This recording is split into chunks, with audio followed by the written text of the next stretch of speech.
Good day, viewers. My name is Ode Godwin Daniel, and I'm your tutor. Please do well to subscribe and follow us across all social media pages at Godwin School of Mathematics. In our previous classes on sets, we had looked at the introduction to set theory. Well, we say set theory is the study of set and all the properties of set. And we say set is a collection of well-defined objects or group of objects. And I would say these objects are called elements or members of the set. And we say these members, these elements are enclosed in a curly bracket called set bracket and are separated by a comma, right?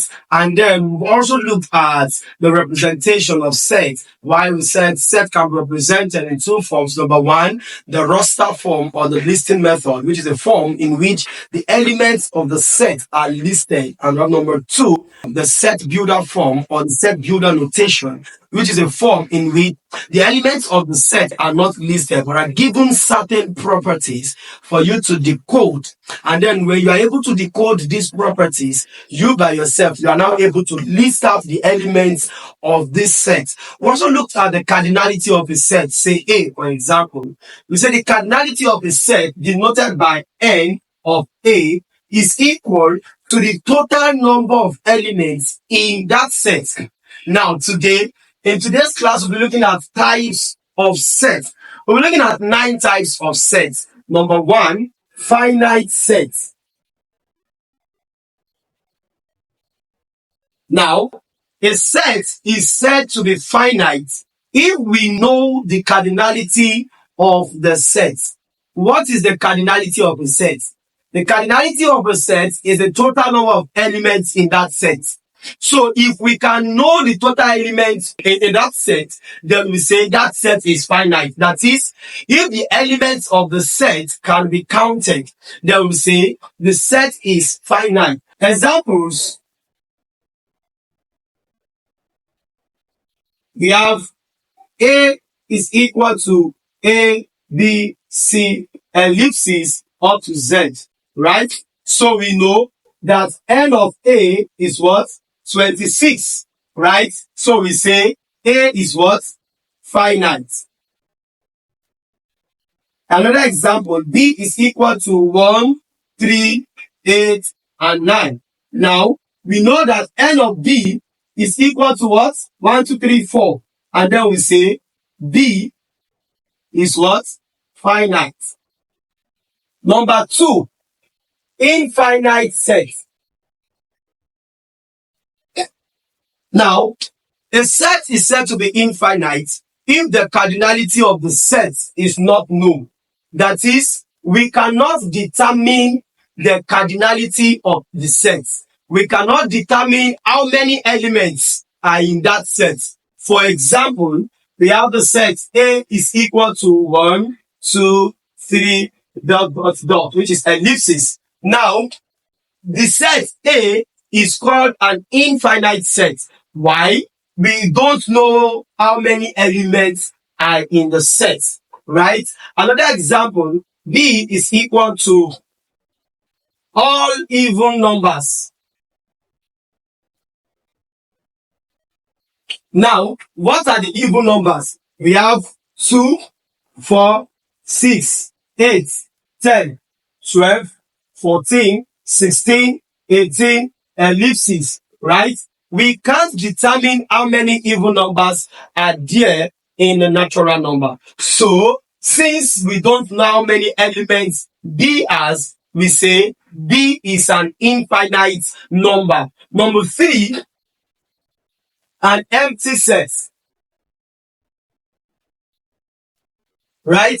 An empty set denoted by an empty set bracket or the phi symbol, right, is a type of set that has no elements. Although it has no elements, it is also a what? Set, but it is called an empty set. So an empty set is a type of set that has no elements. For example, we have A is equal to the set of Lx such that X is a member of the natural number, and then we say 3 is less than X, X is less than 4. This is a set builder form, right, of representing a set. Okay, so we have to decode this compare it to this for us to get the elements of x. Now, if 3 is less than x, right, it means that every number from 3 below are less than x. That is, 3 is not a member of x. 2 is not a member of x. 1 is not a member of x. 0, downward, are not member of x. Then we're also told that x is less than 4. Now, x is less than 4. It means that the elements of x are numbers between 3 and 4. That is between 3.1 or 3.01 and 3.9999, right? Because the elements of x are greater than 3, right? And are less than 4. Please note that there are infinite numbers of elements between two natural numbers. Between 1 and 2, there are infinite numbers of elements. For example, 1.01, 1.001, 1.0001, 1.00001, 1.00000 till you are tired. 1. Right? Then we get to 1.1, 1.10, 1.101, 1.1. The numbers between 1 and 2 are uncountable. They are infinite. Right? Now, the same thing, the numbers between 2 and 3 are infinite. The numbers between 3 and 4 are also infinite. I just said that to denote that there are uncountable numbers between 3 and 4. So you cannot just jump and say there is no element between 3 and 4 for x, right? So now, we then note that if 3 is less than x, it means that our x is equal to 3.01 up to, right? And x is less than 4, 3.9999, right? Okay. Now, but we're also told that our x is a member of the what? Set of natural number. Remember, our set of natural numbers are set of counting numbers. 3.01 to 3.99 are not set of counting numbers. Our set of counting numbers are 1, 2, 3, 4, up to infinity. So, if you look at this, you will realize that although after decoding this, comparing it with this, there is no element for A. So we say A is an what? Empty set. Or we can also represent it as what? Empty set brackets. Alright. Number 4, singleton set. A singleton set is a set that has one single element.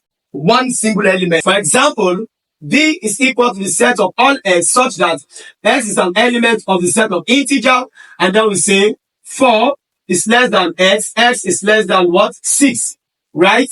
Now, let's decode this. If 4 is less than x, it means that x is greater than 4 and every number is beneath 4. That is from 4 downward and not members of x, which means that our x starts from 5. Right? So we say x is equal to 5. And since x is less than 6, it means that x is not up to 6. It means that our x ends at 5. But x is a set of integer. Is 5 an integer? Yes.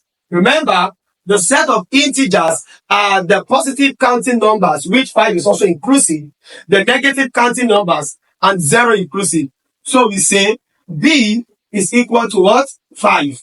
Now, if you look at B has just one single element. So we say B is a singleton set. Number 5, equal set. Now, given two sets, A and B, A is said to be equal to B if they contain the same number of elements as well as have the same elements. That is, if the element in A is the same element that is in B, as well as the same number of elements in A is the same number of elements in B, irrespective of the order of arrangement. For example, if I have A is equal to 1, 2, 3, and 4, and we have B is equal to 1, 4, 3, and 2, Now we say A is equal to B. Why? The same elements in A are the same elements in B, irrespective of the order of arrangement. In sense, order of arrangement does not matter. One can come first in A and 4 comes first in B. As long as it is the same element that is in A that we have in B, then A is said to be equal to B, as well as the same number of elements. That is, the cardinality of A is also the same thing as the cardinality of B. Then we say A is equal to B. Number 6, equivalent set.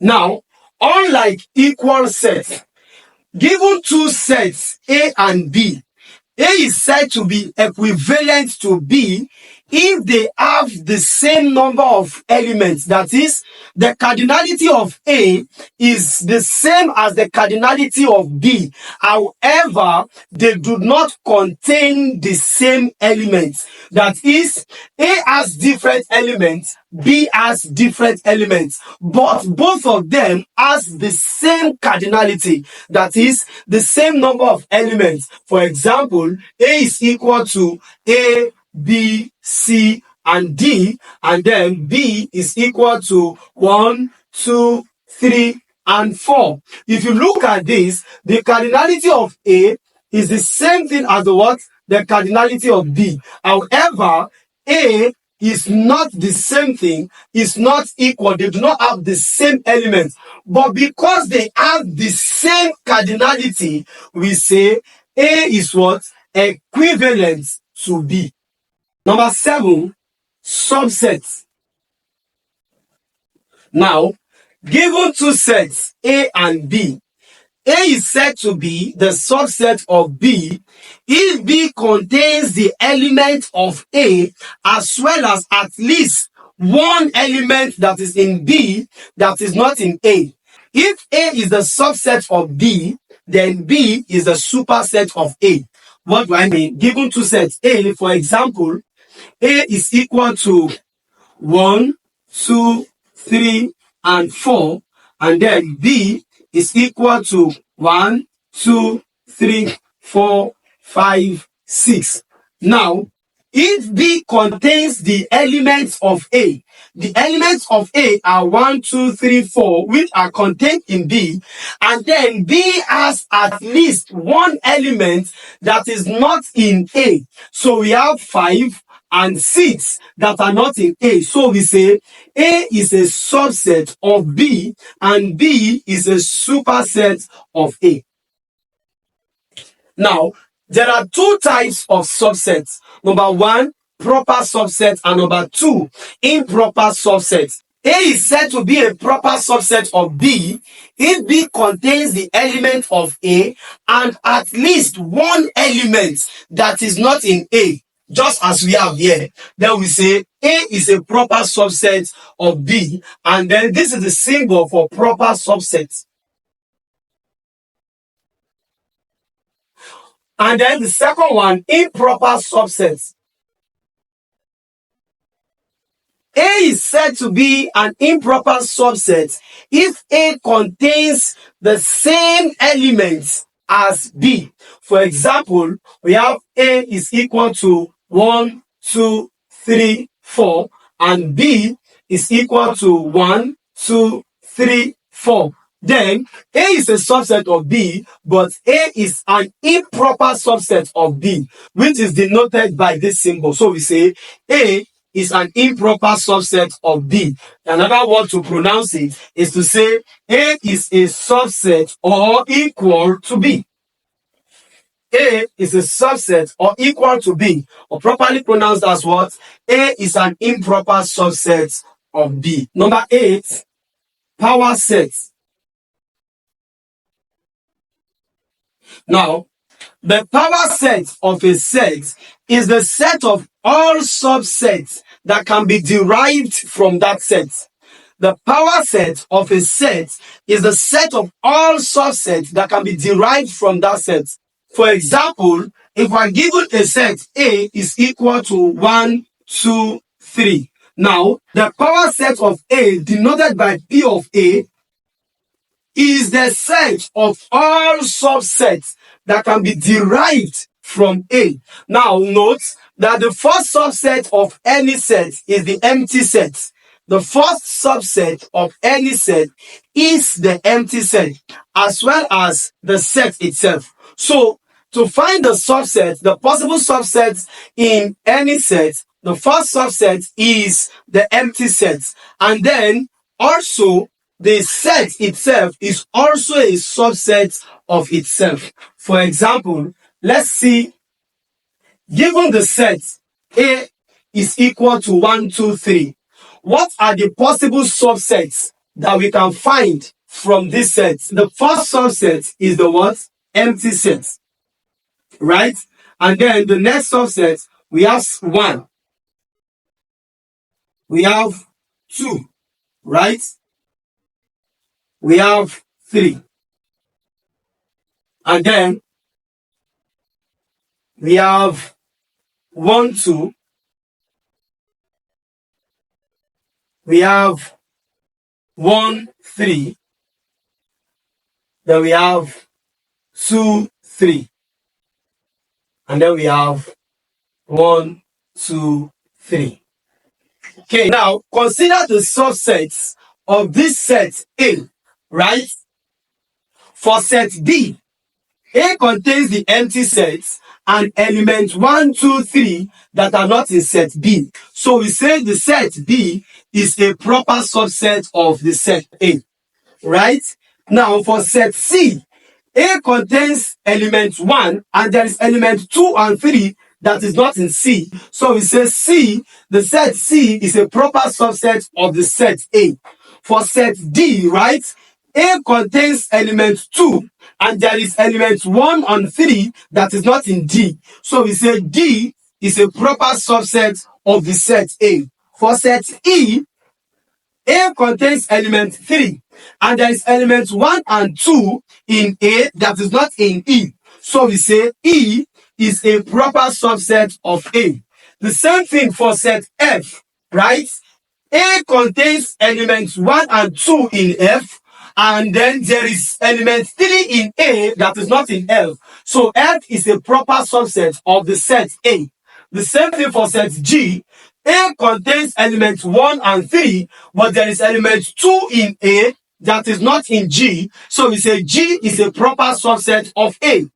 For set H, H contains A contains elements 2 and 3 in H, and there is element 1 in A that is not in H. So H is a proper subset of the set A. Now, if you look at set I, right? Set I contains elements 1, 2, 3. The same thing with elements of the set of the elements. The same thing with the elements of the set A, 1, 2, 3. So we say I is an improper subset of the set A. If you look at this, the total number of subsets in a set is given as 2 raised to power n. So where n is the number of elements in the set.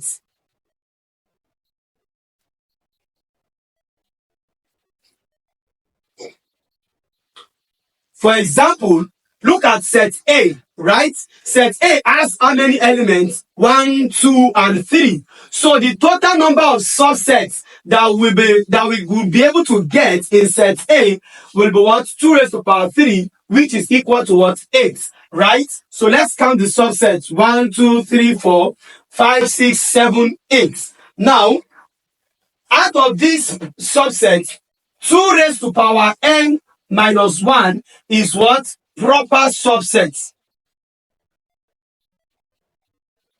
That is, we can have only one improper subset. Only one subset, right? Can be improper subset of the set A. Now, which means that if you remove that one improper subset from the total number of subsets, we will get the number of what? Proper subsets in the set. In our next class, we'll be dwelling more on finding the subset of a set. And then finally, the last type of set, number 9, is the universal set. The universal set, denoted by capital letter U or this type of E, right, is a set that contains the elements of every other set under consideration. For example, if I'm given set A equal to A, B, C, D, and E, and I have set B is equal to A, E, O, A, E, I, C. For example, I have set C equal to B, C, F, G, right? Now, the universal set is a set that will contain all elements of A, B, and C. So the universal set is equal to A, B, C, D, E, F, G, and what? I. Such that if you look at set A, the elements of set A will be found in the universal set. The elements of set A are A, B, C, D, E. We have A, B, C, D, E. The elements of set B are A, E, I, C. We have A, E, I, C. Arrangement does not matter. The elements of set C are B, C, F, G. The elements of set C in the universal set are what? B, C, F, G. Thank you for joining the class today. Do well to subscribe and push the notification button so that you'll be notified when we post the next class.